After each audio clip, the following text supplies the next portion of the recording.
سورۃ النساء میں ایک مسلمان مومن کو قتل کرنے کی سزا اللہ نے بیان کی ہے ہمیشہ کی جہنم، ہمیشہ کی، جس نے کسی مومن کو جان بوجھ کر قتل کیا۔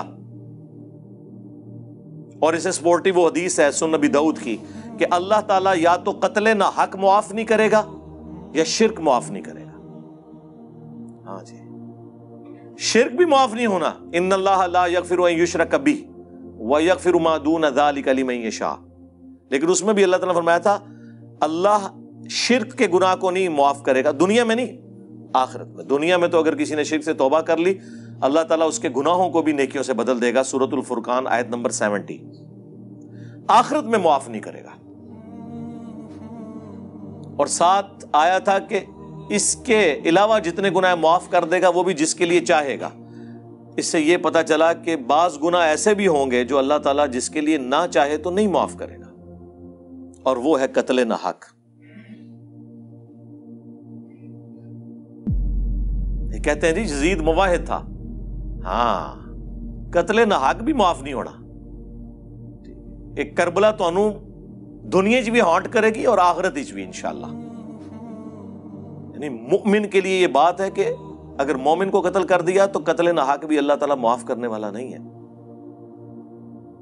اس کو تو چھوڑ دیں، جو قرآن کی آیت ہے سورہ المائدہ کی آیت نمبر 32، اس میں تو اللہ تعالیٰ نے فرمایا کہ صرف 2 ایکسیپشن ہیں، یا تو فساد فی الارض یا قتل کے بدلے قتل، وہ بھی جوڈیشری کے تھرو۔ اگر ان 2 ایکسیپشنز کے سوا کسی بھی شخص نے دوسرے شخص کو قتل کر دیا گویا اس نے پوری انسانیت کا قتل کر دیا۔ اور پھر ساتھ یہ ہے جس نے ایک جان کو بچایا اس نے پوری انسانیت کو بچا لیا۔ جان کی بات ہو رہی ہے، مسلمان غیر مسلم کی نہیں، کوئی بھی جان ہے، خواہ مسلم تھا خواہ غیر مسلم۔ لیکن یہ سورۃ المائدہ میں آیت نمبر 32 لکھی رہ گئی، پریکٹیکلی کوئی عمل نہیں ہو رہا۔ اس کو سپورٹی وہ صحیح بخاری کی حدیث کہ اگر کسی نے کسی ذمی کافر کو جو مسلمان حکومت کے اندر ٹیکس دے کر رہ رہا تھا، جزیہ دے کر، ناحق قتل کر دیا، قیامت کے دن وہ جنت کی خوشبو بھی نہیں پائے گا، حالانکہ جنت کی خوشبو 40 سال کی مسافت سے آ رہی ہوگی۔ یعنی قیامت کا دن 50,000 سال کا دن ہے نا، آخری جب 40 سال باقی رہ جائیں گے تو جنت کی خوشبو آنا شروع ہو جائے گی، لیکن اس شخص کو جنت کی خوشبو بھی نہیں آئے گی جس نے دنیا میں کسی ذمی کافر کو بھی ناحق قتل کیا ہوا۔ یہ صحیح بخاری شریف ہے جناب، مولانا شریف نہیں ہے۔ مومن کا قتل تو چھوڑ دیں سرکار، وہ تو اتنی سخت احادیث ہیں۔ جامعہ ترمذی میں حدیث ہے کہ نبی علیہ السلام نے فرمایا کہ ایک مومن کا قتل اللہ کے نزدیک اس سے بڑا جرم ہے کہ کوئی شخص پوری دنیا کو برباد کر دے۔ اب پوری دنیا کے اندر سب کچھ آتا ہے، جو جامعہ ترمذی میں سنن ابن ماجہ میں حدیث ہے کہ اے کعبہ تیری حرمت ہے اللہ کے نزدیک، لیکن ایک مؤمن کی حرمت تجھ سے بھی زیادہ ہے، اس کی جان تجھ سے زیادہ ہے اللہ کے نزدیک، کعبے سے بھی بڑھ کر۔ جامعہ ترمذی کی حدیث ہے،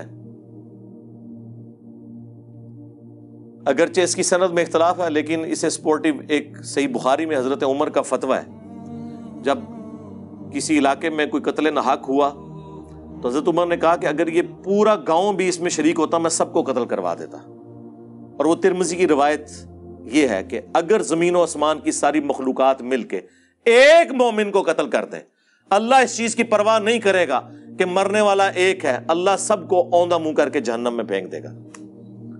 اس سے زیادہ اور آپ کو کیسے سمجھایا جائے؟ جامعہ ترمذی میں حدیث ہے،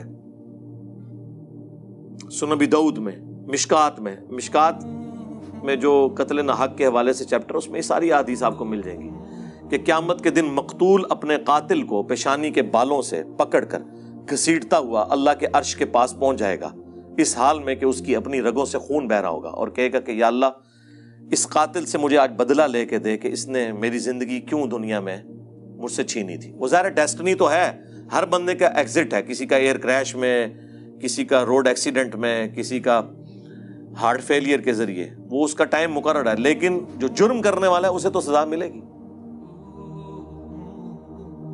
یہ اتنا سینسٹیو ایشو ہے. بخاری اور مسلم دونوں میں حدیث ہے، قیامت کے دن سب سے پہلے قتل کے مقدمے کا فیصلہ ہوگا. ایک وہ حدیث ہے نا جو ابو داؤد کے اندر ہے کہ قیامت کے دن سب سے پہلے نماز کے بارے میں سوال ہوگا. وہ حقوق اللہ کا معاملہ ہے. اللہ کے حقوق جب ڈسکس ہو رہے ہوں گے نا تو پہلے نماز کے بارے میں سوال ہوگا. اور وہ حدیث تو ابو داؤد کے اندر تھی، یہ حدیث بخاری اور مسلم دونوں میں ہے کہ قیامت کے دن سب سے پہلے قتل کے مقدمے کا فیصلہ ہوگا. قتل نہ حق اللہ کے نزدیک اتنا سینسٹیو ایشو ہے جسے مسلمانوں نے بس اس طرح سمجھ لیا جس طرح ناک پہ مکھی بیٹھی تھی اور اڑا دی. اور اس وقت مسلمانوں کا ایٹیچیوڈ پوری دنیا کے لوگوں کے لیے، چند لوگوں کا ایٹیچیوڈ، سارے مسلمانوں کی بات نہیں کر رہا، وبال جان بنا ہوا ہے. اس دنیا کو ان لوگوں نے رہنے کے قابل نہیں چھوڑا. مسلمان سے ڈرتا ہے. آپ کسی پبلک پلیس پر پاکستان میں رفع الیدین سے نماز پڑھ رہے ہیں، آپ کو یہ خطرہ نہیں ہے کہ وہاں جو صفائی کرنے والا کرسچنز میں سے کوئی ہے وہ آ کے آپ کو جھاڑو بھی مار دے، یا پاس سے کوئی ہندو گزر رہا ہے تو آپ کے اوپر اٹیک کر دے. لیکن اگر پاس سے کوئی عاشق رسول گزر رہا ہے پھر تسی اپنی خیر منا لو. وہ عاشق رسول یہ ہے کہ نبی کی سنت دیکھ کے اس کا خون کھولتا ہے. بس ہم تو ایک عرضی کر سکتے ہیں کہ مرنے سے پہلے اے مسلمان کر لے اس پہ غور.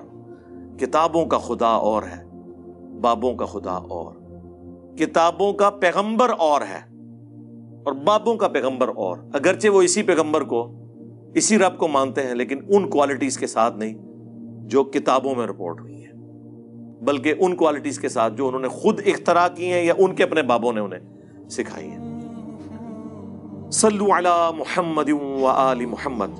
اللہم صلی علی محمد وعلی آل محمد واصحاب محمد وازواج محمد وامت محمد اجمعین الی یوم الدین. آمین.